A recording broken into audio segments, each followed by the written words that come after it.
ബങ്കനപ്പള്ളി ബങ്കനപ്പള്ളി മാങ്ങ ഏറ്റവും കൂടുതൽ മാർക്കറ്റിൽ വരുന്ന ഒരു ഐറ്റമാണ് ബങ്കനപ്പള്ളി മാങ്ങ.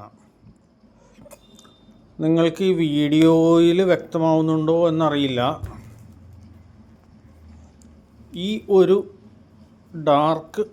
ഡാർക്കല്ല, ചെറിയ ഓറഞ്ചിഷ് നിറം വന്ന മാങ്ങ മാത്രമേ ചെത്താൻ പാടുള്ളൂ. ഇല്ലാന്നുണ്ടെങ്കിൽ ഈ മാങ്ങയ്ക്ക് പച്ചവെള്ളം രുചി എന്നൊക്കെ പറഞ്ഞ് ഒരുപാട് കംപ്ലൈൻറ്റുകളാണ്.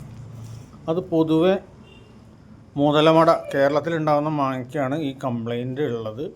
ഇത് പക്ഷേ ആന്ധ്ര മാങ്ങയാണ്. ആന്ധ്ര മാങ്ങയ്ക്ക് അവർ ഗോൾഡൻ ബങ്കനപ്പള്ളി എന്നൊരു കാര്യം കൂടി പറഞ്ഞു. അതിൽ എത്രത്തോളം സത്യം ഉണ്ടെന്ന് അറിയില്ല. പക്ഷേ ഇങ്ങനെ ഈ ഒരു കളറ് വന്നതിന് ശേഷം, ഈ ഒരു ഓറഞ്ചിഷ് കളർ വന്നതിന് ശേഷം മാത്രമേ മാങ്ങ ചെത്താൻ പാടുള്ളൂ. പിന്നെ എൻ്റെ വീട്ടിൽ ഇങ്ങനെ ഒരു മാങ്ങ ഉണ്ടായിട്ടുണ്ട്, ബങ്കനപ്പള്ളി മാങ്ങ.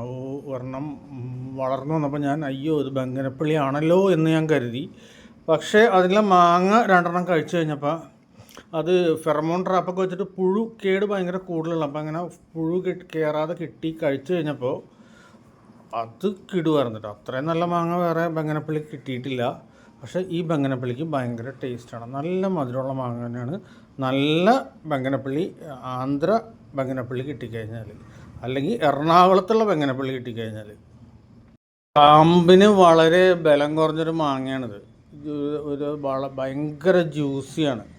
അതുപോലെ ഞാൻ പറയുന്നു, നല്ലോണം മൂത്ത് പഴുക്കാത്ത മാങ്ങയാണെന്നുണ്ടെങ്കിൽ മധുരം ഉണ്ടാവില്ല, പച്ചവെള്ളം ചുവയ്ക്കും. ആ ഒരു മാങ്ങയുടേതായിട്ടുള്ള ചൊന രുചി അത് കൂടുതലുണ്ടാവും. പക്ഷേ അത് നമുക്ക് ആസ്വദിക്കാൻ പറ്റില്ല. നല്ലോണം മൂത്ത മാങ്ങ തന്നെ നോക്കി കിട്ടിയാൽ മാത്രം ഇത് കഴിച്ചാൽ മതി.